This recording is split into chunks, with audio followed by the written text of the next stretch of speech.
अस्सलामु अलैकुम वरहमतुल्लाहि वबरकातुहू।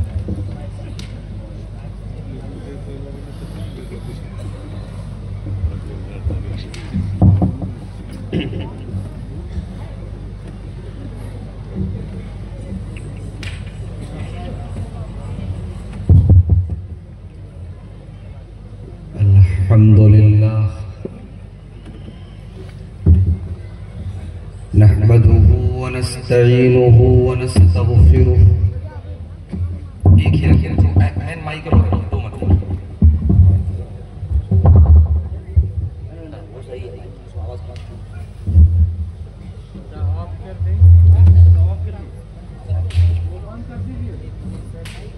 अल्हम्दुलिल्लाह नहमदुहु व नस्तईनुहु व नस्तगफिरुह व नऊज़ु बिल्लाहि मिन शुरूरि अनफुसिना व मिन सय्यिआति अअमालिना। मन यहदिहिल्लाहु फला मुदिल्ल लहु व मन युद्लिल फला हादिय लहु। व अशहदु अन ला इलाहा इल्लल्लाहु वहदहु ला शरीका लहु व अशहदु अन्न मुहम्मदन अब्दुहु व रसूलुहु। या अय्युहल्लज़ीना आमनु तक़ुल्लाहा हक़्क़ तुक़ातिही व ला तमूतुन्न इल्ला व अंतुम मुस्लिमून। या अय्युहन्नासु तक़ू रब्बकुमुल्लज़ी ख़लक़कुम मिन नफ़्सिन वाहिदह व ख़लक़ मिन्हा ज़ौजहा व बत्थ मिन्हुमा रिजालन कसीरन व निसाअ वत्तक़ुल्लाहल्लज़ी तसाअलून बिही वल अरहाम इन्नल्लाहा काना अलैकुम रक़ीबा। या अय्युहल्लज़ीना आमनु तक़ुल्लाहा व क़ूलू क़ौलन सदीदा युस्लिह लकुम अअमालकुम व यग़फिर लकुम ज़ुनूबकुम व मन युतिइल्लाह व रसूलहु फ़क़द फ़ाज़ फ़ौज़न अज़ीमा। अम्मा बअद फ़इन्न ख़ैरल हदीथि किताबुल्लाह व ख़ैरल हदी हदी मुहम्मदिन सल्लल्लाहु अलैहि वसल्लम व शर्रल उमूरि मुहदसातुहा व कुल्ल मुहदसतिन बिदअह व कुल्ल बिदअतिन ज़लालह व कुल्ल ज़लालतिन फिन्नार। अऊज़ु बिल्लाहि मिनश शैतानिर रजीम। बिस्मिल्लाहिर रहमानिर रहीम। या अय्युहल्लज़ीना आमनू कुलू मिम्मा फिल अर्दि हलालन तय्यिबा वला तत्तबिऊ खुतुवातिश शैतानि इन्नहु लकुम अदुव्वुम मुबीन।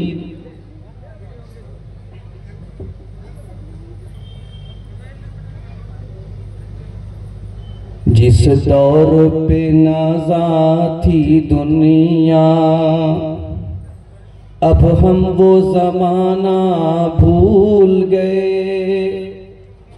दुनिया की कहानी याद रही और अपना फसाना भूल गए।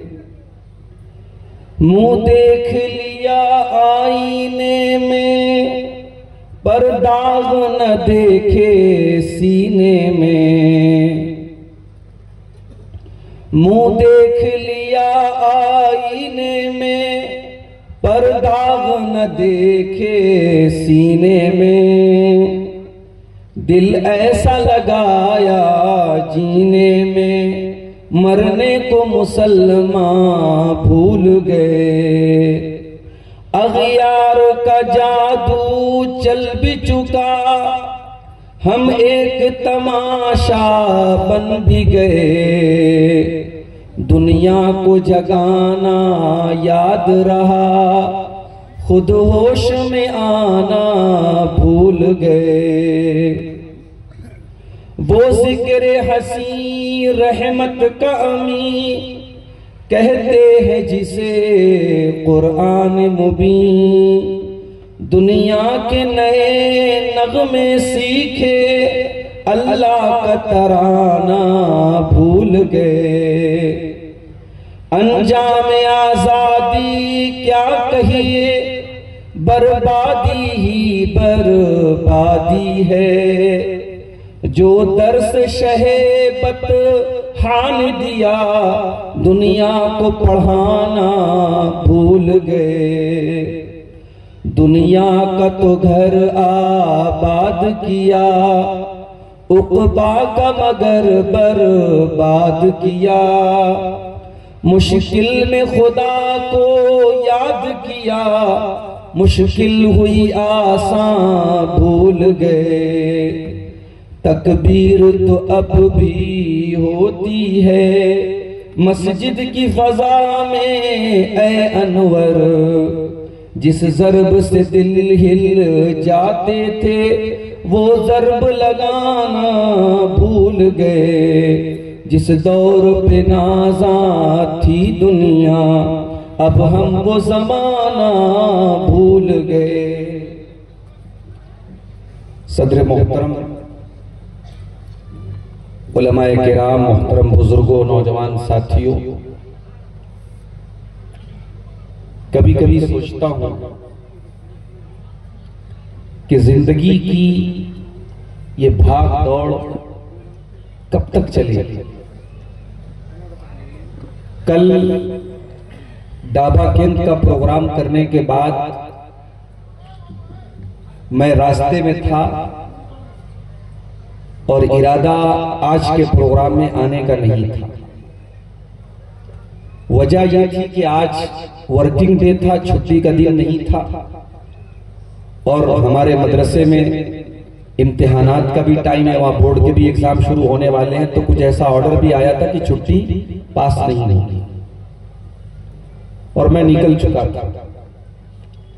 मौलाना शमीम साहब रास्ते में फोन करते हैं कि मौलाना कब पहुंच रहे हैं। मैंने कहा मैं तो नहीं आ पाऊंगा।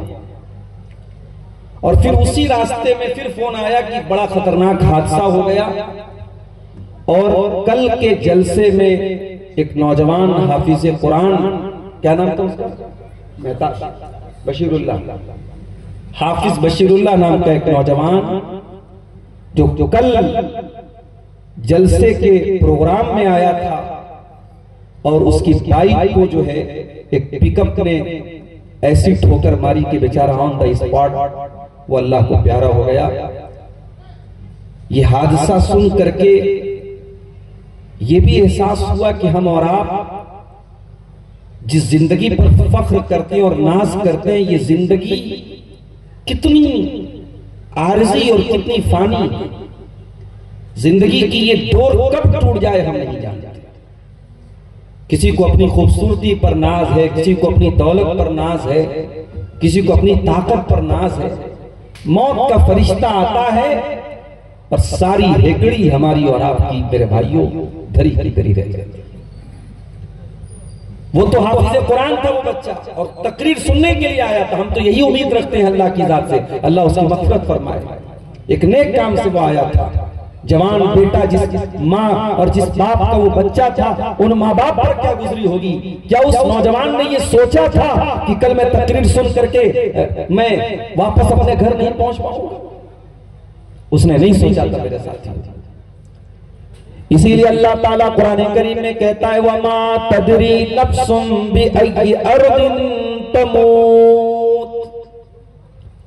तुम कब मरोगे ये तो छोड़ दो, तुम कहां मरोगे ये भी नहीं जानते। तुम अगर चीरूडी की सरजमीन पर रहने वाले हो, इस बात की कोई गारंटी नहीं है कि तुम अपने कब्रिस्तान के अंदर ही दफन किए जाओ। इस बात की कोई गारंटी नहीं है कि मौत का फरिश्ता तुम्हारे गांव में आकर के तुम्हारी रूह को कब्ज करेगा। वमा तदरी नफ्सुम बिअय्यि अर्दिन तमूत, कोई नहीं जानता कि वो कहां मरेगा। जमाते हदीस के बहुत बड़े आलिम और खतीब थे हमारे पड़ोसी मुल्क के अल्लामा एहसान इलाही ज़हीर, लाहौर में तकरीर कर रहे थे। दुश्मनों ने साजिश की और तकरीर के दौरान बम धमाका होता है, कई उलमा ऑन द स्पॉट शहीद हो जाते हैं। अल्लामा एहसान इलाही ज़हीर भी बहुत जख्मी होते हैं। सऊदी अरब की हुकूमत उनका इलाज करने के लिए रियाज में उनको बुलवाती है। रियाज के हॉस्पिटल में दौरान इलाज इंतकाल हो जाता है अल्लामा एहसान इलाही ज़हीर। और उसके बाद मदीना मुनव्वरा में अल्लाह के प्यारे हबीब मोहम्मद रसूलुल्लाह सल्लल्लाहु अलैहि वसल्लम की मस्जिद में आपका जनाजा पढ़ा जाता है और बकी के कब्रिस्तान में जहां हजारों सहाबे किराम दफन है वहां उस हस्ती को दफन किया गया। मेरे प्यारे साथियों, ये जिंदगी अल्लाह की अमानत है। इस जिंदगी को गुजारो तो ये सोच करके गुजारो कि जिंदगी कभी भी खत्म हो सकती है। जिंदगी इस हाल में खत्म न हो कि हमें अल्लाह के शर्मिंदा हो। अल्लाह के प्यारे हबीब फरमाते हैं, युहशरुल अब्दु अला मा माता अलैहि, बंदा जिस हाल में मरेगा उसी हाल में कयामत के दिन उठाया जाएगा।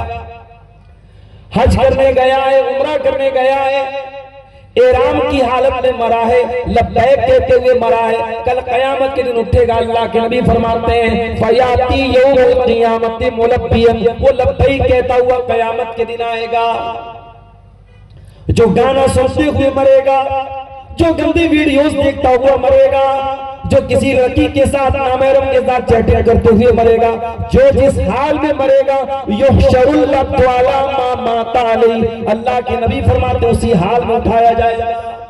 अब ये हम और आप सोच लें मेरे प्यारे साथियों कि हमारा और आपका क्या हशर होने वाला है। यकीन मानिए बनारस जाकर के वापस आना आसान काम नहीं होता और 2-3 हादसे मेरे साथ हो चुके हैं, खतरनाक किस्म के रोड एक्सीडेंट हो चुके हैं। लेकिन सफर और ये भागम भाग वाला सफर ऐसा लगता है जिंदगी का एक हिस्सा हो गया है। नहीं मालूम कि जिंदगी कब तक है। हम अल्लाह से हम सब यही दुआ करें, अल्लाह जितने दिनों की जिंदगी अल्लाह ने हमें दी है, अल्लाह हमें ऐसा काम करने की तौफीक दे जिससे अल्लाह राज़ी हो। और अल्लाह हम सबको गुनाहों की जिंदगी से और गुनाहों की दुनिया से अल्लाह ताला हम सबको बचने की मेरे प्यारे साथियों तौफीक अता फरमाए।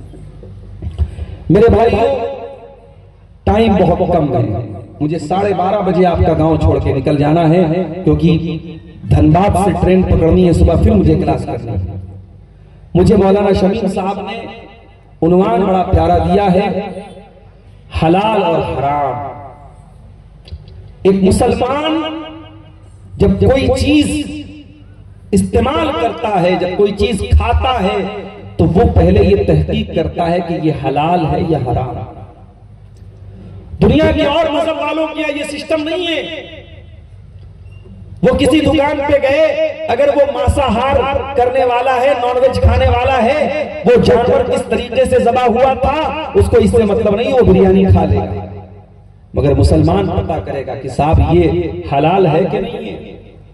हलाल जानवर की बहुत सारे ऐसे मुल्क, अभी नेपाल आप चले जाएं, नेपाल के बाज़ इलाकों में आपको हलाल गोश्त मिलेगा ही नहीं मिलेगा। उन काठमांडू एक मर्तबा में गया तो दूर दूर तक तमाम दुकानों पर शराब और फिर सुअर का गोश्त भी बिक रहा है। तो वहां तो मेरी हिम्मत नहीं पड़ी कि मैं किसी दुकान पर कोई नॉनवेज आइटम खा सकता। मुसलमान नहीं खा सकता, इंसान परहेज करता है, मुसलमान परहेज करता है। ये मिजाज अल्लाह ताला ने हमारा और आपका बनाया है। जब हमें इस्लाम की दौलत से अल्लाह ने नवाजा तो हम ये देखते हैं कि क्या हलाल है और क्या हराम।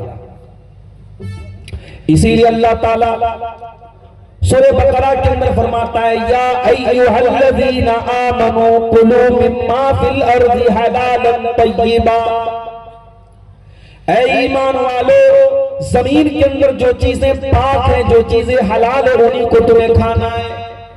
वला तत्तबिउ खुतुवातिश शैतान, और ऐ ईमान वालों, हराम चीजें खा करके शैतान के नक्शे कदम पर न चलना, शैतान के रास्ते पर चल करके तुम हराम चीजें न खाना।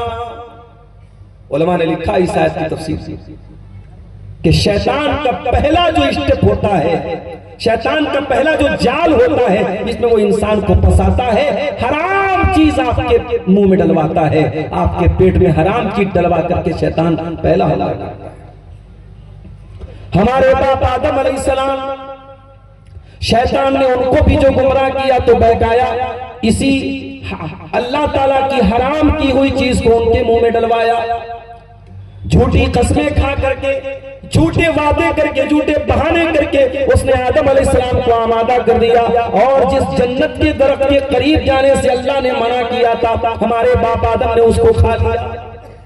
और यहां पर एक गलतफहमी मैं दूर कर दूं आपकी कि हजरत आदम अलैहिस्सलाम, बहुत सारे लोग ये समझते हैं कि उन्होंने जो दरख्त खाया था, जिस दरख्त का फल खाया था, वो अपनी बीवी हव्वा के कहने पर खाया था, ऐसा नहीं है। कुरान क्या कहता है? फ़अज़ल्लहुम शैतान, शैतान ने दोनों को बहकाया था। हव्वा को शैतान ने बहकाया और हव्वा ने आदम अलैहिस्सलाम को बहकाया, ये कॉन्सेप्ट सही नहीं है। शैतान ने दोनों को बहकाया और झूठी कस्में दे करके और झूठे वादे करके शैतान ने जिस दरख्त के करीब अल्लाह ने जाने से मना किया था, उससे हमारे बाप आदम और हमारी मां हव्वा ने किया। तो शैतान का पहला हमला यही होता है, किस तरीके से आपके पेट में वो चीज चली जाए जो हराम। इसीलिए अल्लाह कह रहा है, ऐ ईमान वालों, हलाल चीजें खाओ, पाकीज़ा चीजें खाओ, वला तत्तबिउ खुतुवातिश शैतान, और शैतान के नक्शे कदम पर न चलो। और आगे बढ़िए, उसी सूरह बकरा के अंदर अल्लाह फरमाता है, या अय्युहल्लज़ीना आमनू कुलू मिन तय्यिबाति मा रज़क़नाकुम वश्कुरू लिल्लाहि इन कुंतुम इय्याहु ताबुदून। ऐ ईमान वालों, अल्लाह की दी हुई चीजों में से हलाल चीजें खाओ और अल्लाह का शुक्रिया अदा करो कि उसने तुमको हलाल चीजें दी है। कुरान का 70वां पारा उठाइए, अल्लाह अपने नबियों से कहता है, या अय्युहर रसूल कुलू मिनत तय्यिबात, ऐ मेरे रसूलो तुम पाक चीजों को खाओ, हलाल चीजों को खाओ। जब इंसान हराम खाएगा, उसकी दुआएं अल्लाह की बारगाह में कबूल नहीं होगी। मेरे प्यारे साथी, अल्लाह के प्यारे नबी फरमाते हैं, एक आदमी बड़ा लंबा सफर करके आता है, उसके बाल परागंदा हो जाते हैं, कपड़े मैले कुचैले हो जाते हैं। इंसान जब सफर करता है, सफर की दुआ जल्दी कबूल होती है। वो सफर करके आया है, बाल परागंदा है, कपड़े मैले कुचैले हैं, अल्लाह की बारगाह में दोनों हाथ उठा करके दुआ कर रहा है। वमतमहु हराम, लेकिन उसका खाना हराम कमाई का, वमशरबहु हराम, उसका पानी हराम कमाई का, वमलबसहु हराम, उसका कपड़ा हराम कमाई का, वगुज़िया बिल हराम, उसकी परवरिश हराम कमाई की। फअन्ना युस्तजाबु लिज़ालिक, अल्लाह के नबी फरमाते उसकी दुआ कहां से कबूल होगी? हमारी दुआएं कबूल नहीं हो रही आज, पूरी दुनिया में जलील हो रहे हैं। हिंदुस्तान से लेकर के सीरिया तक और इराक से लेकर के अफगानिस्तान तक और दुनिया के मुख्तलिफ खित्तों में अगर किसी की जान और माल सबसे ज्यादा गैर महफूज है तो हमारी और आपकी। और हम दिन रात दुआएं भी कर रहे हैं, ऐ अल्लाह हमारी जान और माल की हिफाजत फरमा। यहां से लेके हरम तक दुआ हो रही है। याद रखो मेरे भाइयों, अगर आपकी कमाई हलाल नहीं है, आपके पेट में जाने वाला अनाज का दाना अगर हलाल कमाई का नहीं है, तो हमारी और आपकी दुआएं कबूल नहीं हो सकती मेरे साथ। और यहां एक बात और भी नोट कर लीजिए, जिस नबी का हम कलमा पढ़ते हैं, जिस नबी से हम मोहब्बत करते हैं, उस नबी का एक काम ये भी था, वो नबी हमें बताने आए थे क्या हलाल और क्या हराम। अल्लाह ने फरमाया सूरह आराफ के अंदर, अल्लज़ीना यत्तबिऊना अर्रसूलन नबिय्यल उम्मिय्यल्लज़ी यजिदूनहु मक्तूबन इंदहुम फित-तौराति वल इंजील। ओ लोगों, मेरा आखिरी नबी वो नबी है जिस नबी का जिक्र तुमको तौरात में भी मिलेगा और इंजील में भी मिलेगा। और एक कदम आगे बढ़कर के अगर मैं ये कहूं कि हमारे हिंदू भाइयों की किताबों में भी उस नबी का जिक्र है तो गलत नहीं होगा। ये अलग बात है। जिस तरीके से तौरात और इंजील में बहुत सारी तहरीफात हुई हैं, हमारे बहुत सारे गैर मुस्लिम भाई, हिंदू भाई वो नहीं मानते, वो मानने को तैयार नहीं है। वो वेदों के उन मंत्रों का गलत माना और मतलब बताते हैं जिसमें अल्लाह के नबी का नाम आया है, मगर जो उसमें समझदार किस्म के लोग हैं वो मानते हैं कि नहीं, मोहम्मद साहब का जिक्र तो हमारी किताबों में आया है, ऋग्वेद में भी आया है, और इसी तरीके से जो है कल की कुरान में भी आया है, और दीगर मजहबी किताबों में उस आखिरी नबी का जिक्र आया है। वो मानते हैं, बहुत से हिंदू मानते हैं, लेकिन बहुत से नहीं मानते। कुरान कह रहा है उस नबी का जिक्र आखिरी नबी का जिक्र अल्लाह की दूसरी किताबों में भी है। यजिदूनहु मक्तूबन इंदहुम फित-तौराति वल इंजील, उस नबी का जिक्र तुमको तौरात में भी मिलेगा और इंजील में भी मिलेगा। यअमुरुहुम बिल मारूफ, वो नबी तुमको नेकियों का हुक्म देते हैं। व यनहाहुम अनिल मुनकर, तुमको बुराइयों से रोकते हैं। व युहिल्लु लहुमुत तय्यिबात, और तुम्हारे लिए पाक चीजों को हलाल करते हैं। व युहर्रिमु अलैहिमुल खबाइस, और गंदी चीजों को तुम्हारे लिए हराम करते हैं। अल्लाह अकबर। उस नबी ने जिन चीजों को हलाल करार दिया है वो पाक है। ऐसा नहीं हो सकता कि आप कोई किसी ऐसे जानवर का गोश्त खाते हो जो नापाक, और ऐसा भी नहीं हो सकता कि कोई जानवर वो नापाक हो और हमारी शरीयत ने उसको हलाल कर दिया। जितनी चीजों को नबी ने हलाल किया है, अल्लाह ने हलाल किया है, वो पाक है, और जितनी चीजों को हराम किया है वो नापाक। सूअर का जिक्र आता है तो हमारे नफ्स के अंदर, हमारे जहन के अंदर कराहियत का एहसास पैदा होता है। हालांकि ऐसा नहीं, यूरोप के बहुत सारे ममालिक में सूअर को बाकायदा उसका जो है उसको पाला जाता है और बड़े अच्छे तरीके से उसकी फार्मिंग होती है, वो गंदगी में नहीं रहता। मगर सूअर का नाम आप सुनते हैं तो एक किस्म की कराहियत पैदा हो जाती है। ये अल्लाह ताला ने हमारे दिलों में डाली है मेरे साथ। हम सूअर को हराम मानते हैं तो सूअर बिल्कुल साफ सुथरा होगा तब भी हमको नापाक ही लगेगा, इसलिए कि अल्लाह ने उसको नापाक। वो नबी हमें बताने के लिए आए थे कि क्या हलाल और क्या हराम।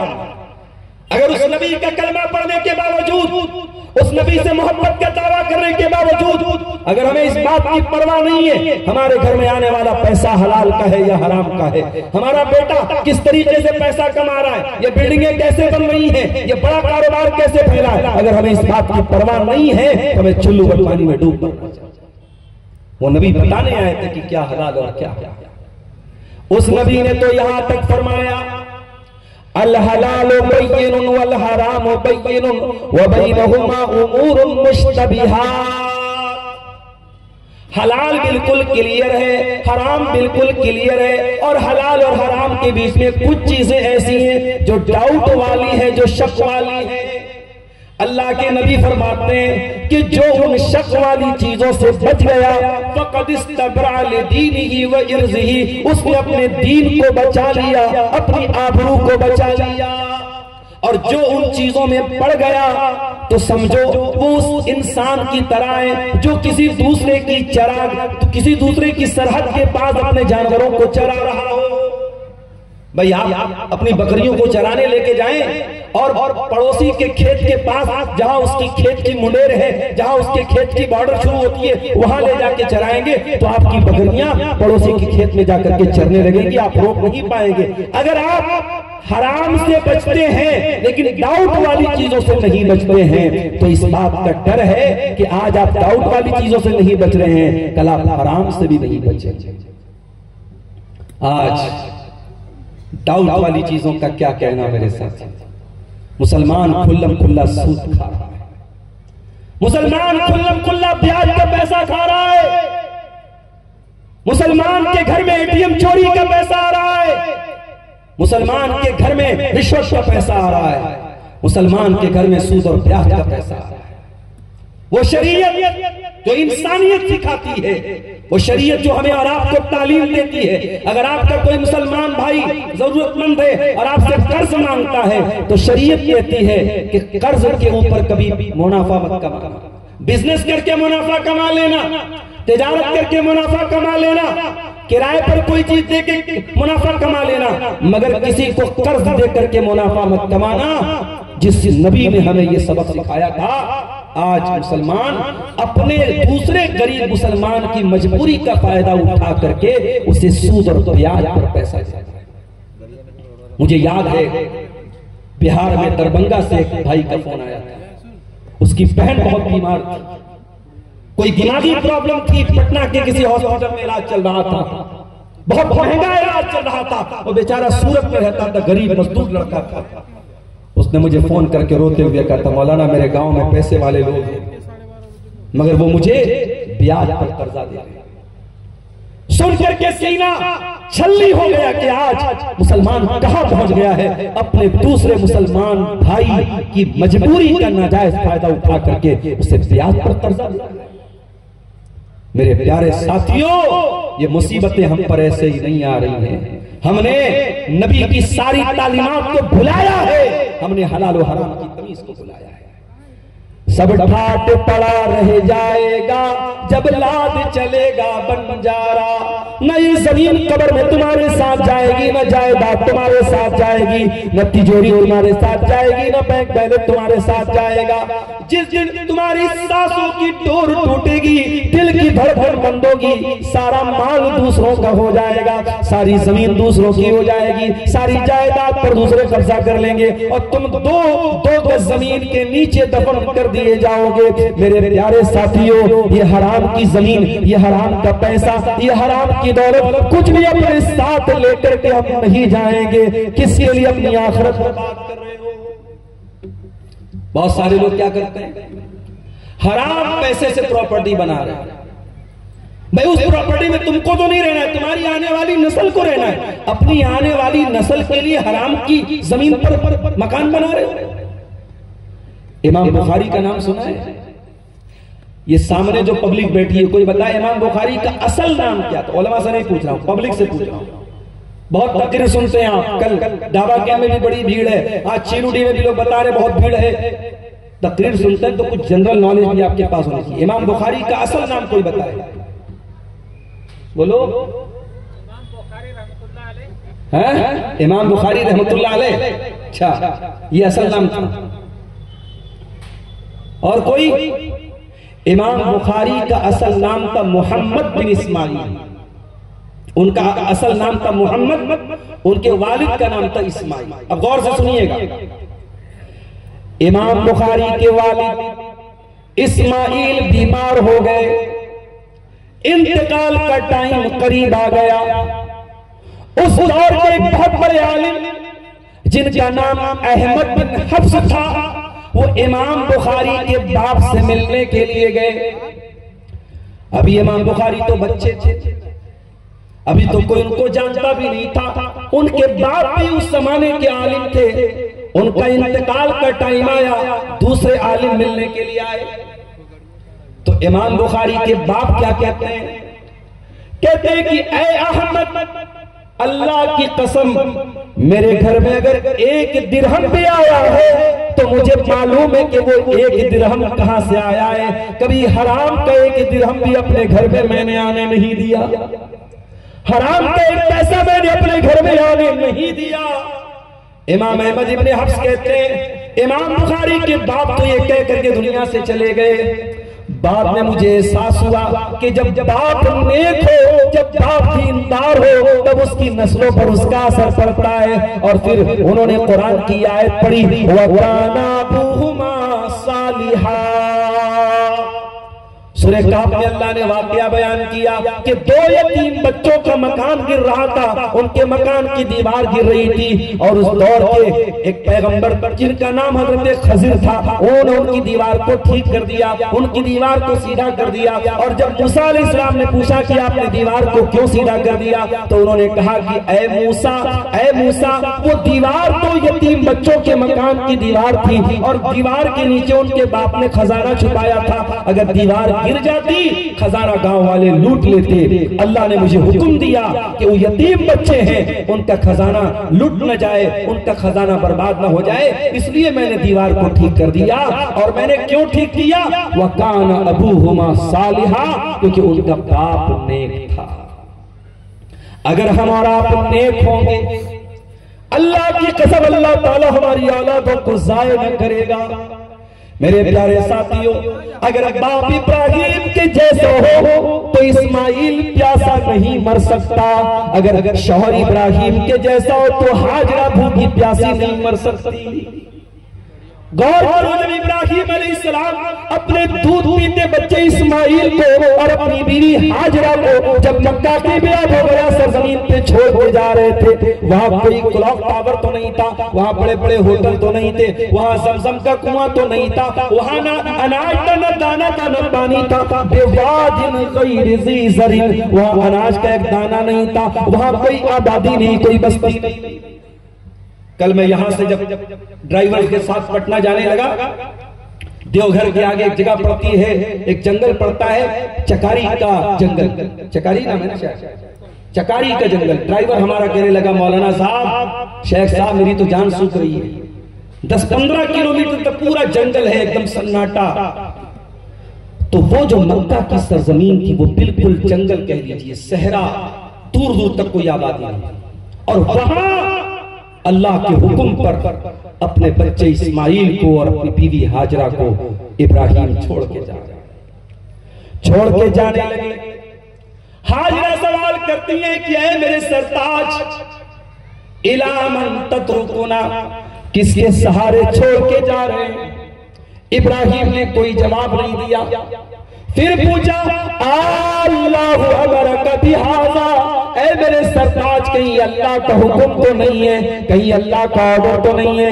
इब्राहिम ने सर झुकाया, हाँ अल्लाह का हुक्म यही है। ऐ मेरी फरमाबरदार बीवी, अल्लाह का हुक्म यही है कि मैं तुझे और हमारे दूध पीते बच्चे को इस बेआब हो गया सरजमीन में छोड़ के चला जाऊं। ओ मेरी प्यारी माँ बहनों, तुम्हें हाजरा की जिंदगी को भी समझने की जरूरत है। लोग कहते हैं कि औरतें बड़ी कमजोर होती हैं, औरतें बड़ी जज्बाती होती हैं, औरतें बहुत जल्दी पिघल जाती हैं। मैं कहता हूं कि औरत अगर ईमान वाली बन जाए तो हाजरा जैसी बन सकती है, औरत ईमान वाली बन जाए तो मरियम के जैसी बन सकती है, पहाड़ के जैसी मजबूत बन सकती है। जब हाजरा ने ये सुना कि ये अल्लाह का हुक्म है, कहा कि ऐ मेरे सरताज, बड़े शौक से चले जाइए, अल्लाह हमें बर्बाद नहीं करेगा। इज़ल्ला युज़य्युनल्लाहु अबदा, अल्लाह हमें बर्बाद नहीं करेगा। इब्राहिम थोड़ी दूर आगे बढ़े, बीवी नजर आना बंद हो गई, बच्चा नजर आना बंद हो गया। जब बीवी बच्चा नजरों से ओझल हो गए, इब्राहिम अल्लाह की बारगाह में हाथ उठाते और कहते हैं, रब्बना इन्नी अस्कनतु मिन ज़ुर्रियती बिवादिन गैरि ज़ी ज़रइन इंद बैतिकल मुहर्रम रब्बना लियुक़ीमुस्सलाह फजअल अफ़इदतम मिनन नासि तहवी इलैहिम वरज़ुक़हुम मिनत-तमराति लअल्लहुम यशकुरून। ऐ अल्लाह, तेरे हुक्म पर अपनी बीवी को छोड़ के जा रहा हूं, अपने दूध पीते बच्चे को छोड़ के जा रहा हूं। ऐ अल्लाह, मेरी आने वाली नस्लों को तौफीक दे, वो यहां नमाज कायम करे, नमाज कायम करे। आपको कभी फिक्र हुई कि आपका बच्चा नमाज पढ़ता है क्या? अभी ट्रेन में दो गैर मुस्लिम लड़का लड़की आपस में बात कर रहे थे, तो ऐसे ही बात निकल गई कि आजकल तो लड़के लड़की मोहब्बत के नाम पे क्या क्या करे। तो वो लड़की बड़ी काम की बात बोली, पता नहीं वो भाई बहन थे या शौहर बीवी थे, जो भी थे, लड़की बोली कि आज के दौर में बच्चियों की परवरिश करना है तो अपना सब कुछ निछावर करना पड़ेगा। सिर्फ यानी तरबियत अगर करना है, बच्चियों को पालना है, तो ये नहीं कि बस थोड़ा बहुत टाइम, आपको अपनी पूरी जिंदगी को निछावर करना पड़ेगा, तब आप बच्चों को पाल सकते हैं। आज के दौर मेरे प्यारे साथियों, औलाद की तरबियत आसान काम नहीं, और खास तौर से इस दौर में, जिस दौर में आपके बच्चों के ईमान और अकीदे को बर्बाद करने की बड़ी साजिशें चल रही हैं। अरे इससे बढ़ के क्या फितना होगा, और इससे बढ़ के क्या साजिश होगी कि आपकी जवान लड़कियों को मुर्तद कर दिया जाए, उनसे ईमान की दौलत को छीन लिया जाए, उन्हें काफिर बना दिया जाए, उन्हें इस्लाम से निकाल दिया जाए। इससे बढ़कर के मुसीबत और फितना क्या हो सकता है? अगर अल्लाह ने आपको बेटियों का बाप बनाया है, अगर आप बेटियों की माँ हैं, बेटियों के बाप हैं, तो दिल पर हाथ रखना और अल्लाह के यहाँ ये सोच करके जाना, अल्लाह से पूछेगा। बहुत बड़ी अमानत तेरे हवाले की गई है, तेरे कंधे पर बहुत बड़ी जिम्मेदारी डाली गई है। ये ज़िना का दौर है, ये बदकारी का दौर है, ये बेहयाई का दौर है, ये नाजायज रिश्तों का दौर है। अपनी बेटियों को इन तमाम गंदगियों से बचाना भी है मेरे प्यारे साथ। इब्राहिम को फिक्र है अपने बच्चों के नमाज की। कहा है अल्लाह मेरे बच्चों को यहाँ नमाज कायम करने की तौफीक देना। ऐ इब्राहिम तेरी दुआ में कितनी बरकत थी, तेरी दुआ में कितना असर था। हजारों साल पहले तूने दुआ की थी, हजारों साल गुजर गए, आज 2025 आ गया। आज इब्राहिम अलैहिस्सलाम को गए हुए 4000 साल से ज्यादा हो गया। आज भी खाने काबा के पास 24 आवर नमाज पढ़ी जाती है, 24 आवर उसका तवाफ होता है, 24 घंटे वहां अल्लाह का नाम लिया जाता है। और क्या कहा, ऐ अल्लाह इस जगह की मोहब्बत तो लोगों के दिल में डाल दे, इस जगह की मोहब्बत तो लोगों के दिलों में डाल दे। उम्रा करने पर लाख लाख रुपए खर्च होते हैं, हज करने पर 4.5-5 लाख रुपए खर्च होते हैं। गरीब आदमी के लिए 5 लाख बहुत बड़ी रकम है, गरीब आदमी के लिए 1 लाख बहुत बड़ी रकम है। मगर किसी गरीब मुसलमान के दिल से भी पूछो कि तेरा मक्का जाने का दिल करता है कि नहीं, तेरा खाने काबा का तवाफ करने का दिल करता है। वो गरीब है, रहने को ढंग का मकान नहीं, खाने को ढंग की ग़िज़ा नहीं, मगर उसका दिल भी मचलता है उस घर में जाने के लिए। मेरे प्यारे साथियों, ये इब्राहिम की दुआ की बरकत है, ये अल्लाह के खलील की दुआ की बरकत है। उन्होंने दुआ की थी, फजल अफ़ईदतम मिनन नास तहवी इलैहि, ऐ अल्लाह लोगों के दिल में इस जगह की मोहब्बत डाल दे। मेरे प्यारे साथियों, अगर चाहते हो हमारी दुआओं में असर पैदा हो तो हमें अपनी कमाई को हलाल करना पड़ेगा। मेरे नौजवानों, मैं जानता हूं 2 नंबर से पैसा कमाने के बड़े तरीके मार्केट में चल रहे हैं। 2 नंबर से पैसा कमा करके बहुत जल्दी करोड़पति भी बन सकते हो। नहीं चाहिए ऐसी करोड़ों की दौलत, नहीं चाहिए ऐसी करोड़ों की दौलत। ऐसी दौलत को ठोकर मार दो, कम खाओ, कम में गुजारा कर लो, लेकिन अपने घर में हराम कमाई मत आने दो। प्यारे नबी ने फरमाया, याती अलन्नासी ज़मानुन ला युबाली मरउ मिन ऐना अखज़ल माल। एक तो दौर लोगों पर आएगा जब इंसान परवाह नहीं करेगा कि माल कैसे कमा रहा है, हलाल तरीके से कमा रहा है या हराम तरीके से कमा रहा है। सूद को देख लीजिए आप, इतना बड़ा गुनाह है ये सूद खाना, ब्याज खाना। अल्लाह के नबी ने सिर्फ ब्याज खाने वाले पर लानत नहीं की, लान अल्लाहु आकिल रिबा व मुकिलहु व कातिबहु व शाहिदैहि व कालहुम सवा। आपने फरमाया सूद खाने वाले पर, सूद खिलाने वाले पर, सूद लिखने वाले पर और सूद की गवाही देने वाले सब पर अल्लाह की लानत। और आपने कहा सब बराबर हैं। इतना बड़ा गुनाह है सूद खाना, ब्याज खाना कि अल्लाह ने कुरान में कहा, फ़इल्लम तफ़अलू फ़अज़नू बिहर्बिन मिनल्लाहि व रसूलिही। अगर तुम सूद और ब्याज खाना नहीं छोड़ोगे तो अल्लाह से जंग करने के लिए तैयार हो जाओ, रसूल से जंग करने के लिए तैयार हो जाओ। गोया जो ब्याज खा रहा है, जो सूद खा रहा है, वो अल्लाह से जंग कर रहा है। अरे है किसकी औकात, है किसकी मजाल जो अल्लाह से जंग करे? इसका मतलब कि वो अल्लाह को नाराज कर रहा है, अल्लाह के गुस्से को दावत दे रहा है। अल्लाह के प्यारे नबी फरमाते हैं, इज्तनिबुस सबाल मुबिकात, 7 हलाक कर देने वाले गुनाहों से बचो। अल इशराकु बिल्लाह, अल्लाह के साथ शिर्क करना, वस्सिहर, जादू करना, व कत्लुन नफ्स, और किसी बेगुनाह को कत्ल करना, व अकुलुर रिबा, और सूद खाना। 7 बड़े बड़े गुनाहों में अल्लाह के नबी ने सूद का भी जिक्र किया है। अगर सूद की कोई शक्ल हमारे समाज में प्रचलित है, राइज है और हम और आप उसमें इन्वॉल्व है, मेरे प्यारे साथियों, इससे पहले कि मौत आ जाए तौबा कर ले। और अब तक जो हमने सूद खाया है उसको तो तौबा के जरिए माफ हो जाएगा, लेकिन अगर किसी से हमें सूद वसूलना है उसको माफ कर दें और अल्लाह से सच्ची तौबा करके यही श्रेष्ठ। हराम कमाई की एक और शक्ल हमारे यहाँ चल रही है, जुआ, सट्टा। पहले तो ताश के जरिए जुआ खेला जाता था, तो ऑनलाइन खेला जा रहा है।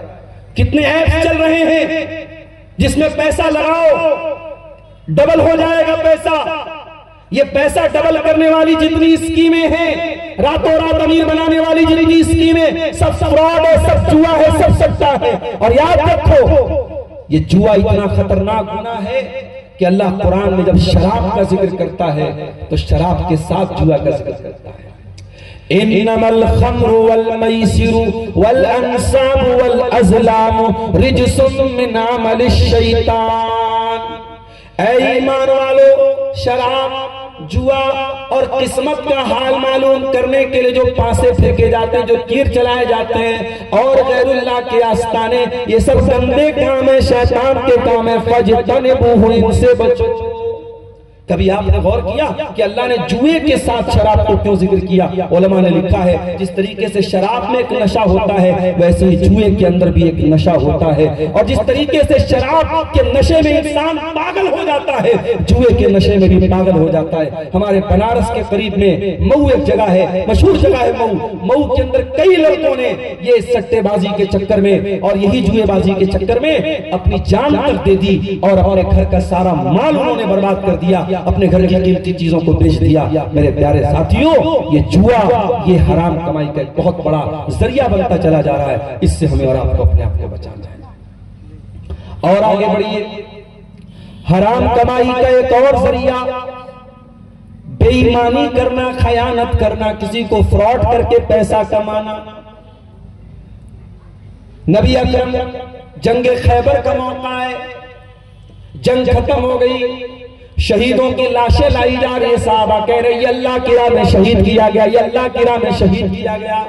सहाबा किराम शुहदा की लाशों को इकट्ठा कर रहे हैं। उन्हीं शहीदों में एक इंसान है, अल्लाह के नबी ने कहा इसको शहीद मत कहो, ये शहीद नहीं है। साहबा ने कहा अल्लाह के नबी ये भी तो मरा है, ये भी तो जंग के मैदान में लड़ते हुए मरा है। आपने फरमाया कि ऐ मेरे सहाबा, इसने माले गनीमत में से एक चादर चुराई थी, उस चादर की वजह से ये जहन्नम की आग में इसको जलता हुआ देख रहा हूं।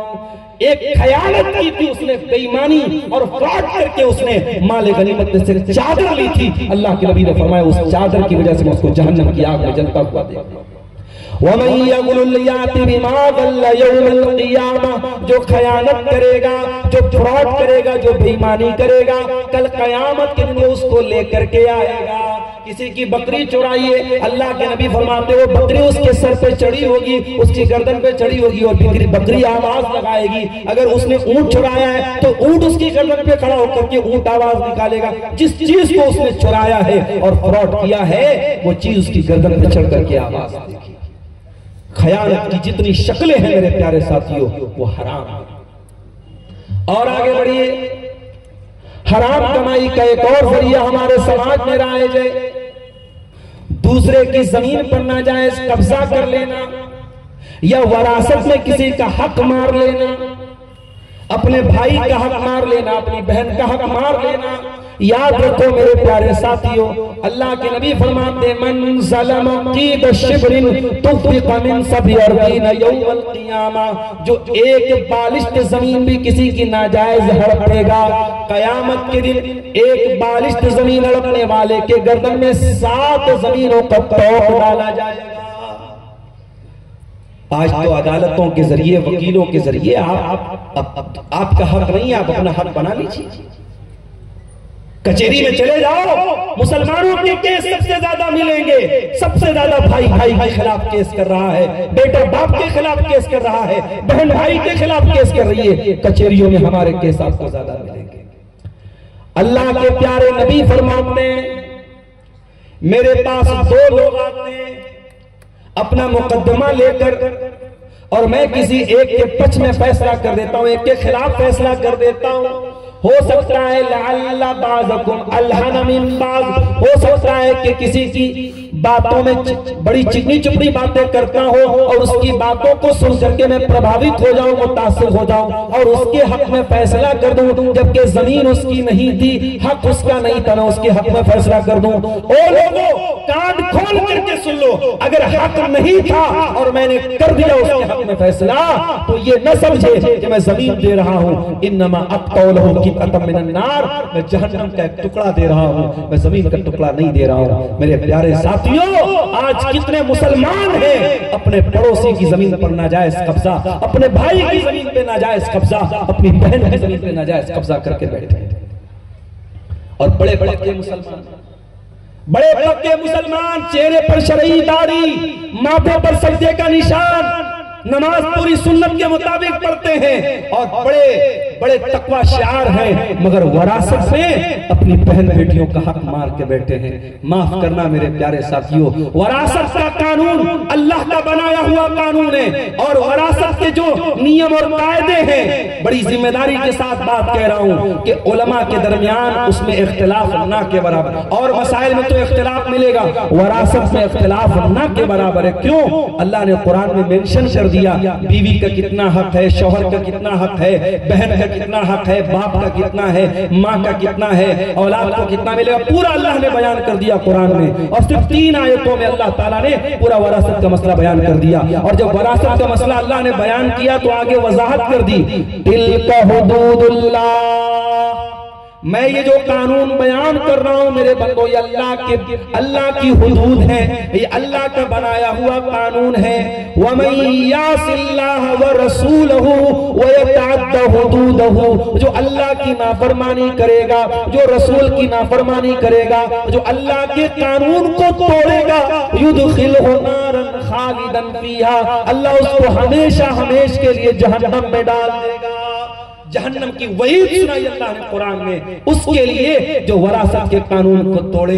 मेरे भाइयों, माफ करना, बड़ी जिम्मेदारी के साथ बात कर रहा हूं। हम नमाजों में मसला पूछते हैं, मौलवी साहब इमाम के पीछे सूरह फातिहा पढ़नी है कि नहीं पढ़नी है, असर में कैसे नमाज पढ़नी है, जोहर में कैसे पढ़नी है, सुन्नत कैसे पढ़नी है, नफिल कैसे पढ़नी है, हम नमाजों के मसले पूछते हैं। हम ये क्यों नहीं पूछते कि मौलवी साहब हमारे बाप की वरासत में हमारी बहन का कितना हक है, हमारी वरासत में हमारी बेटी का कितना हक है, क्यों हमने अपनी बेटी और अपनी बहनों को इससे महरूम किया?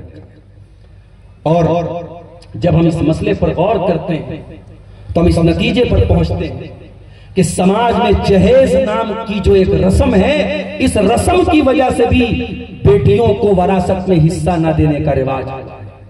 अगर ये जहेज न होता और ये जहेज की गंदी रस्म न होती तो बहुत सारे इलाके हिंदुस्तान में, बहुत सारे ऐसे इलाके भी हैं जहां लोग अपनी बेटियों को, अपनी बहनों को वरासत में उनका हक देते हैं, वहां जहेज जैसी कोई रस्म नहीं है। हमें यह मानना पड़ेगा, प्रैक्टिकली जमीनी हकीकत यह है कि वरासत के कानून को के ऊपर अमल न करने के सिलसिले में बहुत बड़ी रुकावट ये जहेज नाम की रस्म है।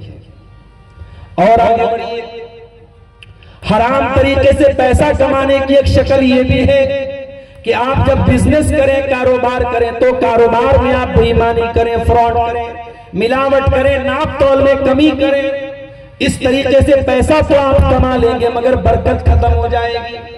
अल्लाह के प्यारे नबी फरमाते हैं, अल बय्यान बिल खियारी मा लम यतफर्रका फ इन सदका व बय्यना बुरिक लहुमा फी बैइमा। अगर खरीदने वाला, बेचने वाला दोनों सच्चाई से काम ले, ईमानदारी से काम ले, अल्लाह उनके कारोबार में बरकत देगा। व इन कज़बा व कतमा, और अगर दोनों झूठ बोलेंगे और छुपाएंगे, मुहीकत बरकत बैइमा, उनके कारोबार की बरकत छीन ली जाएगी। हमारे यहाँ बनारस में साड़ी का कारोबार होता है। साड़ी में बहुत सारी साड़ियां ऐसी होती हैं जो डिफेक्टिव होती, तो कुछ लोग क्या करते हैं कि उन डिफेक्टिव साड़ियों को भी असल साड़ी के दाम में बेच देते हैं। कोई नया कस्टमर आया, भोला भाला कस्टमर आया, उसको जो 500 रुपए की साड़ी 5000 में बेच देते हैं। अब जाहिर है कस्टमर को जब बाद में मालूम होगा कि आपने उसके साथ धोखा किया है तो उसको सिर्फ यही नहीं लगेगा कि मेरा पैसे का नुकसान हुआ है, उसको ये लगेगा कि मुसलमान ने मेरे साथ धोखा किया है। मैं अपने उन भाइयों से जो कारोबार करते हैं, मेरा वक्त खत्म हो रहा है, आखिरी चंद मिनट से अपने उन कारोबारी भाइयों को पैगाम देना चाहता हूं।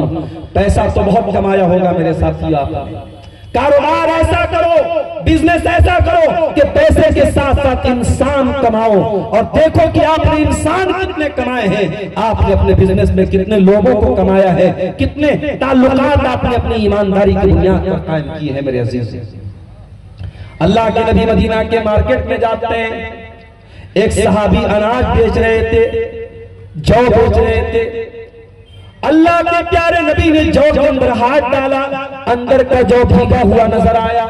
आपने साहबी से पूछा कि ऐ मेरे साहबी, ये जौ भीगा हुआ क्यों है? कहा अल्लाह की नबी, बारिश हो गई थी इसलिए ये जौ भीग गया था, और जो भीगा हुआ जौ तो मैंने अंदर कर लिया और सूखा वाला ऊपर कर लिया। आपने फरमाया कि जब ये जौ भीग गया था तो तुमने उसको अंदर क्यों कर लिया, तुमने ऊपर क्यों नहीं किया? ऐ मेरे साहबी, कान खोल करके सुन लो, मन गशना फलैसा मिन्ना, जो हमको धोखा दे वो हम में से नहीं है। धोखा देने वाला मुसलमान नहीं हो सकता मेरे साथ। इमाम अब्दुल्लाह इब्न मुबारक बहुत बड़े मुहद्दिस गुजरे हैं, उनके बाप मुबारक का वाकया सुन लो। चिरुली वालों, ये ईमानदारी हमारी कौम की पहचान थी। आज पूरे भारत में दूसरों का नाम लिया जाता है कि साहब मारवाड़ी बहुत बड़े कारोबारी होते हैं, गुजराती बहुत बड़े कारोबारी होते हैं, जैनी बहुत बड़े कारोबारी होते हैं। किसी दौर में मुसलमान के कारोबार की तारीफ थी। अब्दुल्लाह बिन मुबारक के वालिद मुबारक का वाकया सुन लो। वो एक आदमी के बाग में काम करते थे, सेब का बाग था, गालिबन सेब का बाग था। मालिक ने उनको मालिक के तौर पर रखा था, निगरानी के तौर पर रखा था। एक दिन मालिक टहलता हुआ आया, उसने कहा मुबारक जल्दी से जाओ और पेड़ में से कुछ मीठे मीठे सेब तोड़ के लेके चले आओ। हजरत मुबारक जाते हैं और सेब तोड़ के लाते हैं।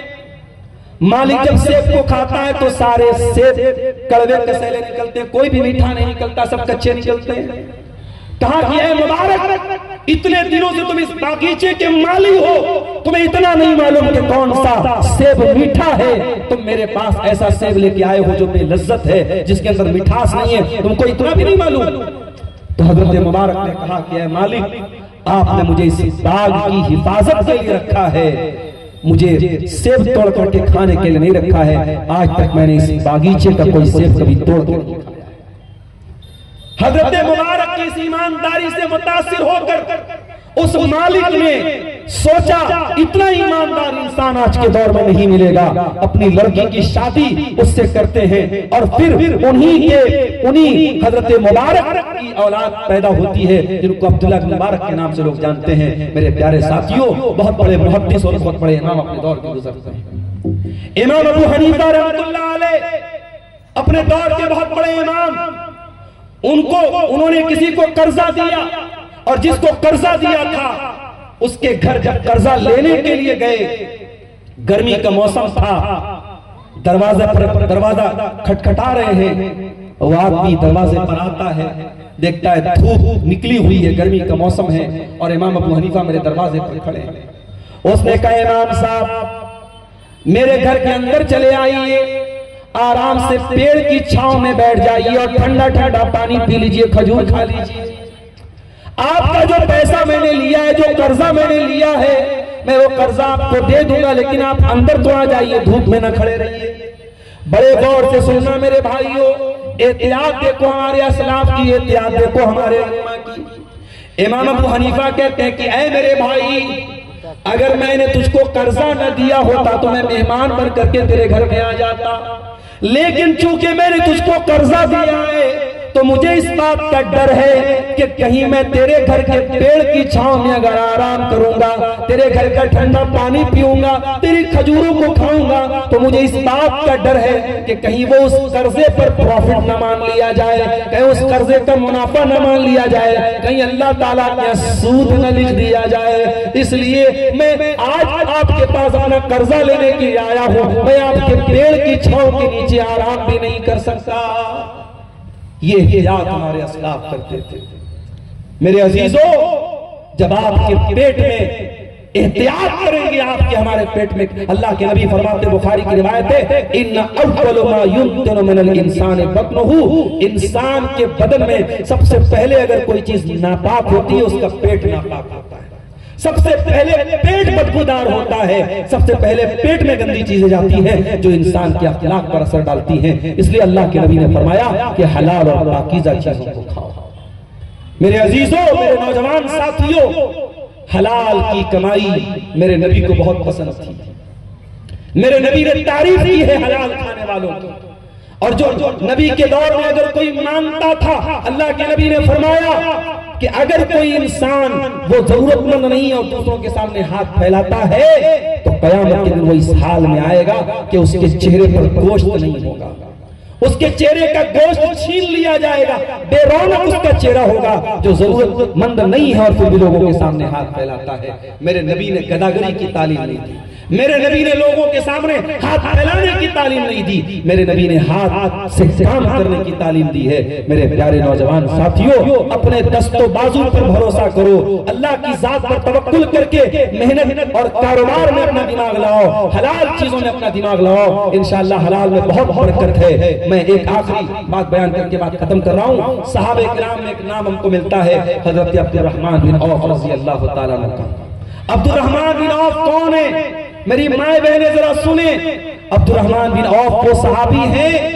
ये बिजनेस करते थे और मक्का से जब मदीना आए खाली हाथ आए।